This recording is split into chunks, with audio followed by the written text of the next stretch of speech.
Saudara, jelang puncak ibadah haji, sejumlah layanan yang disediakan dan diberlakukan Kementerian Agama tengah menjadi sorotan. Salah satunya sistem syarikah. Beberapa jemaah haji tahun ini sempat mengeluhkan layanan ini. Lalu sebenarnya bagaimana membenahi permasalahan jelang puncak haji? Sistem seperti apa yang seharusnya dilakukan agar pelaksanaan haji berjalan lancar? Kita akan bahas bersama sejumlah narasumber yang hadir melalui sambungan Zoom. Ada Wakil Ketua Komisi 8 Fraksi Gerindra, Abdul Wahid, yang juga Ketua Panja Haji 2025. Assalamualaikum Pak Abdul Wahid, selamat pagi. Waalaikumsalam warahmatullahi wabarakatuh. Selamat pagi Mas. Selamat pagi Pak. Dan juga Ketua Komnas Haji Mustoli Siroj. Selamat pagi Pak Mustoli, Assalamualaikum. Waalaikumsalam warahmatullahi wabarakatuh. Selamat pagi Pak Wahid. Selamat pagi Mas Mustoli. Selamat pagi Bapak-Bapak, terima kasih sudah bergabung di Dialog Sapa Indonesia Pagi pada hari ini. Saya ke Pak Abdul Wahid. Pak Abdul, bagaimana melihat pelaksanaan haji tahun ini? Ada sistem syarikah yang memiliki 8 syarikah. Dari pengawasan dilakukan DPR sampai saat ini yang masuk ke mejanya seperti apa? Apakah berjalan optimal hingga saat ini atau ada masukan-masukan atau evaluasi yang perlu dilakukan? Jadi memang haji tahun ini ya itu berbeda dengan tahun 2024 yang lalu ya. Dan memang ini ada terbentuknya 8 syarikah yang dulu hanya syarikah ya, satu syarikah. Nah, perbedaan ini juga diawali dengan sistem yang dilakukan oleh Arab Saudi ya. Pada waktu keberangkatan itu sudah jadi ada masalah, Mas. Artinya begini, satu pesawat, satu penerbangan itu katakan 400 orang, 400 jamaah. Visa yang baru keluar hanya 350, kurang 50. Akhirnya dimasuki oleh jamaah yang seharusnya belum berangkat tapi diberangkatkan 50. Nah, disinilah pada waktu di Madinah, waktu yang gelombang pertama itu jadi masalah itu, karena seharusnya mereka belum datang. Nah, tidak sesuai kloter ya, Pak? Tidak sesuai kloter. Iya, belum, tidak sesuai dengan kloter, isi kloter itu. Nah, itu jadi masalah. Nah, ini menjadikan satu permasalahan di Madinah waktu itu, dan sekarang juga kalau sekarang di Makkah ya, sekarang karena sudah gelombang kedua. Di Madinah jadi masalah sehingga mereka itu pecah di antara satu regu dengan regu yang lain ya, KPIH dengan KPIH yang lain itu pecah sehingga mereka itu menjadi kebingungan. Ini yang terjadi pada waktu pertama ya. Dan itu kami sampaikan pada Dirjen Haji, sampaikan pada Direktur Luar Negeri, segera ini diatasi ya. Karena jamaah haji kita rata-rata yang maaf ya, ini SDM-nya di bawah ya. Ini juga tidak tahu akan terjadi seperti ini ya. Tidak tahu baca, ada yang tidak tahu baca, ada yang tidak memahami sama sekali, belum pernah ke Arab Saudi.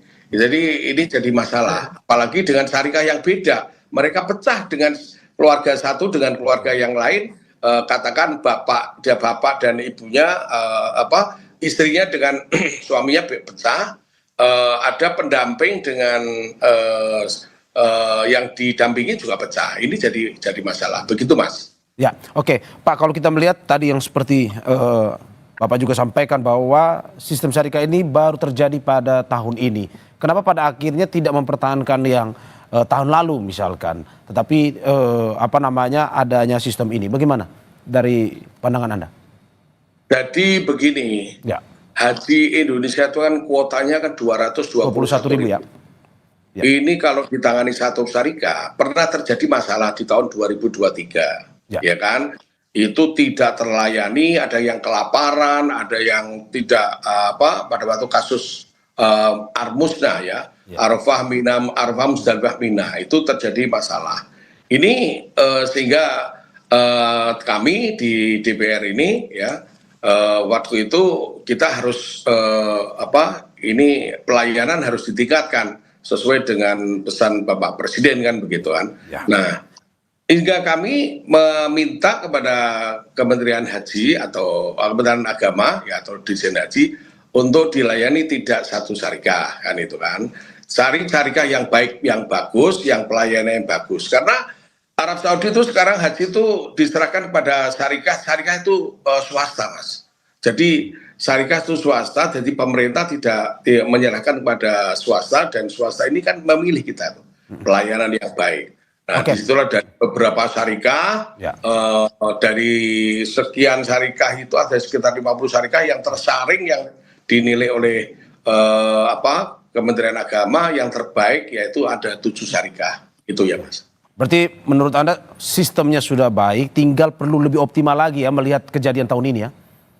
Jadi gini, memang yang kalau lihat sistem yang dilakukan oleh Kementerian Agama, 8 syarikat ini dari embarkasi itu ada 8 syarikat. Ya, katakan embarkasi Jakarta 8 syarikat, Solo ada 8 syarikat, Surabaya 8 syarikat, dan yang lain.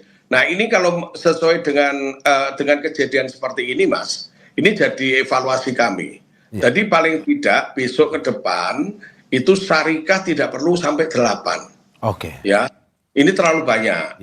Ya, maksimal umpama 3 sampai 4 lah. Jadi nanti itu satu embarkasi satu syarikat. Ya.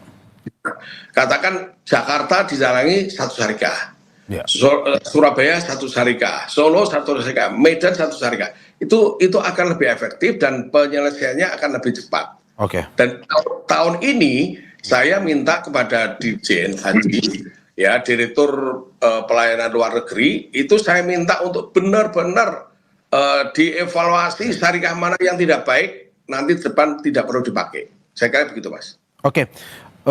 Saya sebelum saya ke Pak Mustoli, ini kami dari Kompas TV sudah mencoba untuk mengundang Dirjen Penyelenggara Haji dan Umroh Kementerian Agama Hilman Latif dan juga perwakilannya, tetapi hingga saat ini memang masih belum memberikan respon. Saya ke Pak Mustoli Siroj. Pak Mustoli, dalam sebuah pemberitaan Anda juga menyoroti hal yang sama terkait dengan persoalan teknis, yakni ini jemaah yang terpisah rombongan karena sistem multisyarikat hingga problem visa yang tidak terprediksi.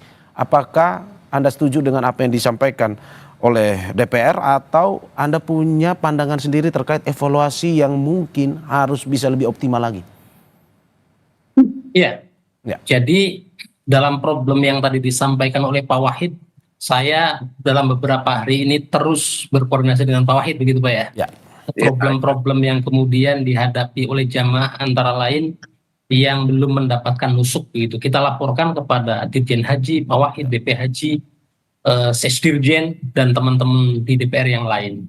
Nah, saya melihatnya begini, Mas, karena sistem multi syarikat itu agaknya memang tidak siap begitu ya. Kenapa saya katakan tidak siap? Dan ini terjadi mismatch management.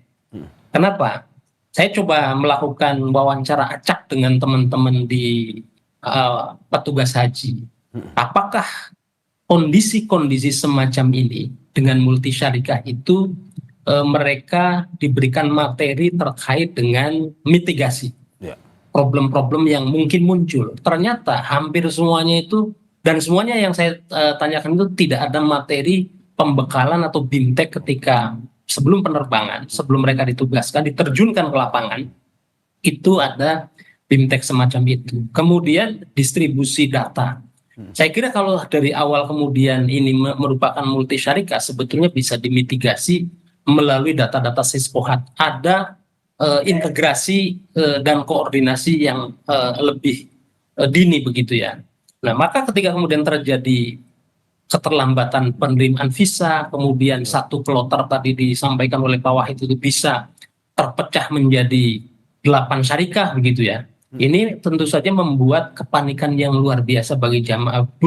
Belum apa-apa mereka sebelum berangkat sudah terjadi persoalan. Beda dengan tahun-tahun yang lalu, kecenderungan persoalan itu ketika jamaah sudah tiba di tanah suci begitu ya. Nah, tapi kita tentu tidak dalam kemudian mencari atau menuduh siapa yang bertanggung jawab, tetapi langkah-langkah yang saya kira perlu dilakukan adalah karena ini akan menghadapi situasi sangat krusial, sudah mendekati masa-masa yang krusial begitu ya, Armusna tanggal 4 kalau tidak salah sampai dengan tanggal 9 Juni begitu.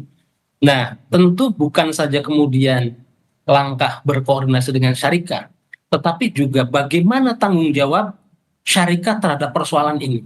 Ingat bahwa jamaah haji sudah membayar jumlah biaya yang sangat besar. Nah, yang belum dilakukan dan saya belum dengar termasuk oleh Pak Wahid dan kawan-kawan di DPR adalah bagaimana tanggung jawab terhadap jamaah haji yang sampai hari ini belum mendapatkan nusuk. Ya. Kenapa? Jelas ini sangat merugikan jamaah. Ya. Kenapa? Mereka ke Mekah itu, kalau misalnya mereka landing di Mekah, langsung di Mekah atau kemudian landing di pergeser dari Madinah ke Mekah, itu tentu datang ke Mekah itu kan bukan hanya untuk menunggu puncak haji. Tetapi selama di Mekah, katakanlah jamaah haji yang kemarin kita laporkan kepada teman-teman DPR dan teman-teman Dirjen Haji gitu ya, Menak gitu, itu ada 20 jamaah yang sudah 8 hari di Mekah tapi tidak dapat nusuk. Oke. Otomatis akibat daripada tidak dapat nusuk ini mereka tidak bisa ke Masjidil Haram. Jadi mereka ibadahnya cuma di hotel. Mereka kemudian sedih kenapa? Karena teman-temannya leluasa beribadah dan tidak bisa umroh. Ya. Karena kan mestinya 8 hari itu kalau yang rajin itu setiap hari bisa umroh. Yang agak-agak rajin itu bisa 1 minggu itu bisa dibuat 3 kali umroh. Atau kalau misalnya yang ada hambatan misalnya itu misalnya sudah melakukan 1 kali umroh. Nah ini mereka belum melakukan apa-apa. Oke, Ini saya kira oke. sangat merugikan jamaah. Oke. Nah oleh karena itu saya kira penting kemudian bagaimana solusi ketika nanti menjelang Ahmusnah mereka belum dapat Oke. nusuk. Oke, Kalau Pak tadi Musoli. disampaikan, Oke. ya.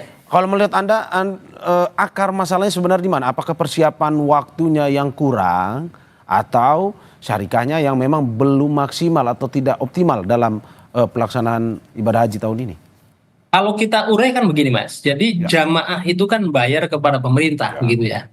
Nah pemerintah kemudian diberikan kewenangan untuk menyelenggarakan ibadah haji ini. Mereka berkontrak dengan syarikah-syarikah itu. Ya. Sampai hari ini saya misalnya belum ada yang menyatakan bahwa pemerintah Saudi itu mewajibkan lebih dari 1 syarikah. Artinya sebetulnya boleh dengan 1 syarikah, 2 syarikah, dan 3 syarikah. Nah tapi dengan 8 syarikah ini terlihat kemudian ada semacam lempar tanggung jawab. Ya. Nah, kalau kita lihat kemarin misalnya pemerintah Saudi sendiri memberikan rilis bahwa mereka juga tidak mau disalahkan begitu ya, karena persoalan semacam ini adalah persoalan antara negara pengirim jamaah dan kemudian dengan mereka berkontrak dengan syarikah, maka silakan diurus karena ini kegiatan komersial begitu, Oke, kontrak oke. komersial. Nah, persoalannya adalah sampai dengan hari ini tidak ada kemudian statement resmi dari Dirjen Haji atau otoritas begitu yang bagaimana kemudian apakah kompensasi dan ganti rugi itu juga mereka upayakan kepada syarikah-syarikah ini begitu ya. Apakah cuma hanya menunggu nasib, hanya koordinasi rapat. Nah, semestinya kan ada tindakan-tindakan yang tadi oke, kalau misalnya Pak Wahid nanti beliau kan punya kewenangan mengawasi dan evaluasi. Nah, tapi satu hal juga Pak Wahid izin bahwa sampai hari ini saya belum mendengar bagaimana tim WAS DPR ini bekerja begitu ya. Tim pengawas kan ada timnya. Nah, saya belum mendengar, yang sering muncul adalah Pak Wahid, kemudian Kang Maman gitu ya. Nah, ini tim WAS-nya saya kira penting juga untuk kemudian berkiprah dalam situasi seperti ini. Karena ini sudah sangat genting. Nah, ketika nanti saya mengusulkan begini Mas. Ketika nanti sampai dengan misalnya menjelang Ahmusnah, menjelang pergerakan ke Arafah, jamaah ini tidak mendapatkan nusuk, apa yang akan dilakukan? Ya. Apakah kemudian pemerintah sudah menyiapkan emergency exit terkait dengan, kalau tadi misalnya Prof. Hilman, Pak Dirjen bilang bahwa digitalisasi. Kalau digitalisasi dalam kondisi COVID seperti sekarang, Mas, itu punya kelemahan. Apa kelemahannya? Bagaimana kalau handphonenya mati? Bagaimana kalau kemudian handphonenya rusak? Ini akan menjadi persoalan-persoalan tersendiri. Artinya saya kira nusuk dalam bentuk fisik saya kira menjadi mutlak begitu ya menjelang Ahmusnah ini supaya tidak menjadi persoalan. Dan saya kira kalau sampai ini naudzubillah ya Pak Wahid ya, tapi katakanlah karena rilis terakhir itu kan masih 90% yang 90% ya. kemudian nusuknya keluar, dan sekarang kan masih ada jamaah-jamaah yang berangkat di gelombang kedua ke Tanah Suci. Nah bagaimana kalau kemudian katakan sampai dengan hari H itu sama sekali tidak mendapat nusuk? Oke. Ini pasti akan menjadi persoalan dan saya sih cenderung bahwa mereka ini harus diberangkatkan haji ulang begitu ya di tahun yang akan datang. Karena hak mereka adalah beribadah. Maka termasuk ibadah itu adalah di tempat yang penting yaitu Arafah, Mina, dan Musdalifah. Oke, saya ke Pak Wahid. Pak Wahid, bagaimana Anda melihat dari Pak Musoli ada beberapa yang menjadi fokus tadi kita sudah bahas terkait dengan syarikat, tetapi juga terkait dengan nusuk. Walaupun sudah 90%, tetapi masih ada keraguan bahwa mungkin saja ada jemaah yang tidak bisa mendapatkan, terutama tadi ada yang bilang digital dan juga analog ini secara kertas dikasih kepada jemaah. Nah, dari DPR sendiri bagaimana melihatnya? Tim pengawasnya seperti apa? Apakah memang di sana betul-betul optimal seperti yang dikatakan Pak Mustoli tadi masih belum terlihat atau bagaimana? Jadi begini, memang kejadian itu ya terjadi pada seminggu yang lalu dan kami mendesak kepada Dirjen Haji ya, ini adalah mereka tak suruh ya Pak Dirjen ini segera untuk terbang ke Arab Saudi ya. Dan pada waktu terbang pada waktu di Arab Saudi kami minta untuk panggil semua syarikah, 8 syarikah dipanggil ya atas kejadian seperti ini. Jadi 8 syarikah itu tidak semua syarikah itu bermasalah, Mas. Ya. Jadi ada 8 syarikah yang 3 syarikah itu dulu 1 syarikah, sekarang pecah. Ya, setelah pecah, mereka menjadi 3. Itu mereka yang sudah terbiasa dengan pelayanan jamaah haji Indonesia. Yang 5 syarikah ini syarikah yang baru. Ini belum pernah melakukan pelayanan ibadah haji. Nah, sudah dirapatkan. Bahkan tadi malam jam 11 Pak Dirjen sudah sampaikan kepada kami ya. Tinggal nunggu nusuk ya, yang jamaah-jamaah haji yang belum datang ini sampai closing gate-nya sampai tanggal 31 ya, closing gate ke-1 sudah dipersiapkan semaksimal mungkin ya, dan yang sampai sekarang belum mendapatkan nusuk sudah sudah diselesaikan semua. Jadi menurut laporan kepada kami tadi malam jam 11 ya, secara langsung Pak Hilman, Pak Dirjen Haji menyampaikan seperti itu. Tapi yang perlu kami sampaikan pada beliau segera untuk melakukan mitigasi. Terutama ini persoalan nanti kita menjelang puncak hajinya di Arafah, Mina, Arafah, Musdalifah, Mina. Termasuk juga program Tanazul tersebut itu harus sukses ya. Karena ini untuk mengurangi tumpukan jamaah haji yang ada di Mina. Nah, beliau sudah sampaikan dan teman-teman di Timbas sebagian sudah datang di Arab Saudi dan kami juga akan segera terbang ya ke Arab Saudi.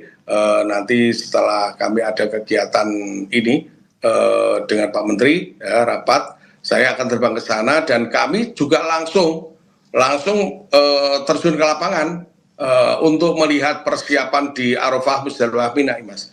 Sampai kita mengumpulkan semua syarikah tersebut.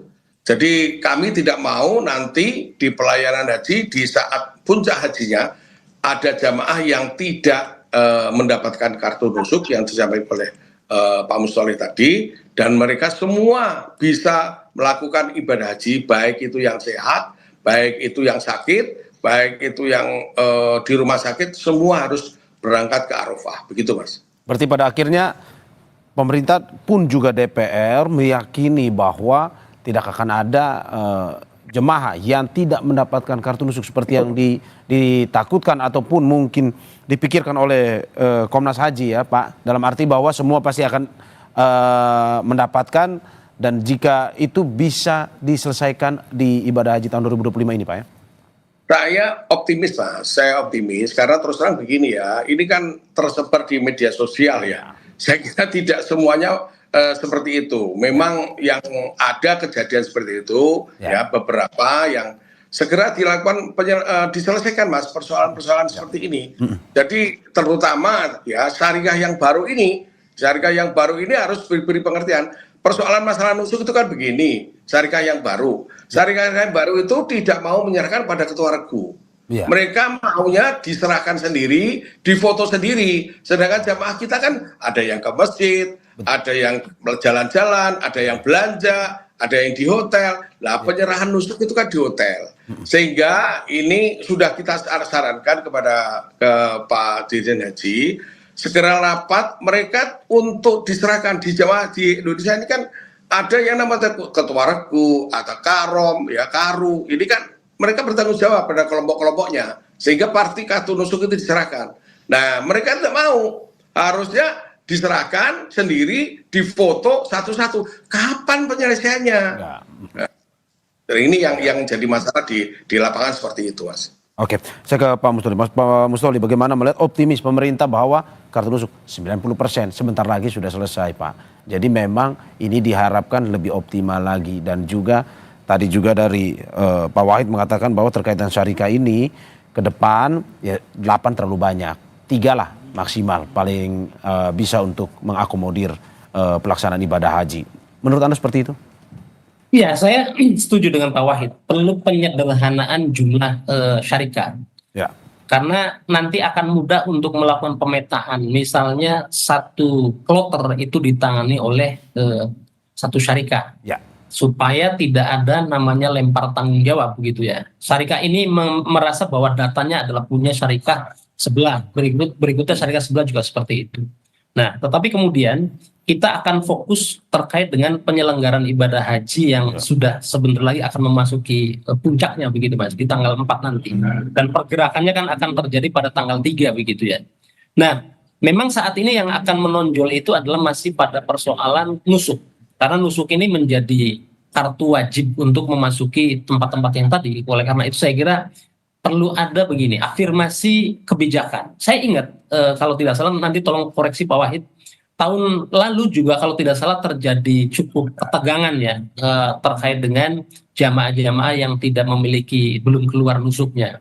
Nah kemudian saat itu ada kurang lebih 3.000 atau 4.000 jamaah yang belum menerima nusuk, yang kemudian ada afirmasi kebijakan berupa dokumennya itu tidak lagi berbasis nusuk, tapi mereka yang tidak memiliki nusuk atau tidak sampai nusuknya itu kemudian menggunakan visa. Nah apakah kemudian pada tahun ini akan terjadi demikian? Karena kalau tidak ada Mas, itu pasti akan jamaah akan terpental begitu. Artinya tidak bisa memasuki itu, karena kita tahu ketika memasuki area-area tersebut itu kan penjagaannya, kemudian keamanannya itu kan berlapis-lapis. Ya. Satu rombongan bis itu bisa diperiksa sampai dengan 5-7 kali Mas untuk masuk ke Arafah, ke Musdalifah, ke terlebih Mina begitu ya. Nah oleh karena itu saya kira perlu ada afirmasi, dan tentu tidak hanya tadi kita bicara tentang syarikat terus begitu ya, tapi bagaimana kemudian pemerintah kita juga melakukan koordinasi dengan otoritas Arab Saudi, Kementerian Haji di sana begitu ya. Karena ini harus nyambung. Kalau misalnya ada afirmasi tapi ternyata implementasi kebijakannya itu berbeda dan belum dibaca oleh aparat setempat, maka itu juga akan sia-sia.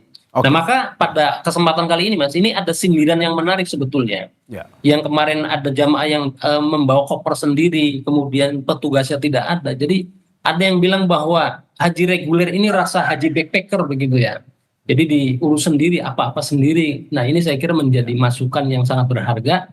Dan saya optimis pada pagi hari ini Pak Wahid dan pemerintah sekalian, bahwa Armusna saya kira dengan kerja keras semua pihak, dari DPR-nya, dari kemudian Kementerian Agama dan jajarannya, saya kira akan all out begitu ya, bekerja keras seluruh petugas dan jajarannya, sampai dengan sektor, sampai dengan kemudian ketua rombongan, kemudian ketua kloter, saya kira akan all out untuk mensukseskan Armusna. Tapi tentu hal-hal yang kemudian kurang kita akan sampaikan, karena kebetulan Mas, kita juga Komnas Haji itu kan membuka aduan online begitu ya, membuka posko. Nah ini juga terus masuk sampai dengan pagi ini. Oke. Saya ke Pak Wahid. Pak Wahid, closing statementnya terkait dengan evaluasi ini. Tadi kita sudah banyak bicara terkait syarika, pun juga dengan permasalahan yang sudah dialami dan juga sedang dicarikan solusi, termasuk kartu nusuk. Dan juga ada beberapa seperti makanan jemaah haji di sana. Apa yang perlu diperbaiki tahun ini dan tahun depan tidak terjadi lagi atau lebih dimaksimalkan? Tahun ini Mas, saya itu menyebar nomor HP saya kepada jamaah. Ya. Saya selalu mendapatkan laporan. Sudah 2 hari ini laporan kepada kami sangat minim sekali, ya. Terutama persoalan masalah nusuk dan terutama masalah pelayanan di sana. Jadi kalau saya lihat dari catering ya, makanan jamaah rata-rata mengatakan puas ya. Ini akibat daripada kita ekspor ya. Kita ekspor bahan makanan termasuk bumbu 470 ribu ton, itu termasuk juga menjadi rasa Nusantara itu ada ya. Yang kedua kaitannya dengan yang disampaikan oleh Pak Mustoleh, ya kalau mereka tidak bisa menunjukkan kartu nusuk, sekarang tadi malam Pak Dirjen menyampaikan itu kalau ke masjid bisa tunjukkan identitas mereka, itu sudah bisa Mas Mustoleh. Tadi malam disampaikan pada Pak Dirjen ya. Jadi bagi jamaah yang ke masjid itu kalau tidak punya kartu nusuk bisa menunjukkan identitasnya, dan itu jangan sampai identitas itu jangan sampai lepas ya, terutama gelang haji, terutama gelang itu sampai ada 3 Mas, itu yang disampaikan kepada kami. Ya. Terus termasuk juga ini nanti persiapan ke Arafah Mina Musdalifah. Ini yang sampaikan saya pesankan tadi malam kan Bapak Dirjen ya, untuk benar-benar harus dilakukan persiapan yang sematang mungkin. Celah-celah seperti tahun yang lalu jangan sampai terjadi ya. Kejadian tahun yang lalu jangan sampai terjadi. Sudah kita mitigasi ya. Jadi sudah kami sampaikan kepada beliau, dan Pak Dirjen bertanggung jawab akan bisa menyelesaikan, insya Allah bisa dilakukan dan bisa diselesaikan dengan baik untuk tahun ini. Terima kasih Bapak-Bapak atas apa yang disampaikan. Semoga pelaksanaan ibadah haji ini tahun ini berjalan lancar, pun juga evaluasi ini dapat dibawa ke pelaksanaan ibadah haji tahun depan yang juga semakin dioptimalkan. Terima kasih Wakil Ketua Komisi 8 Fraksi Gerindra Abdul Wahid, yang juga Ketua Panja Haji 2025 dan Ketua Komnas Haji Mustoli Siroj.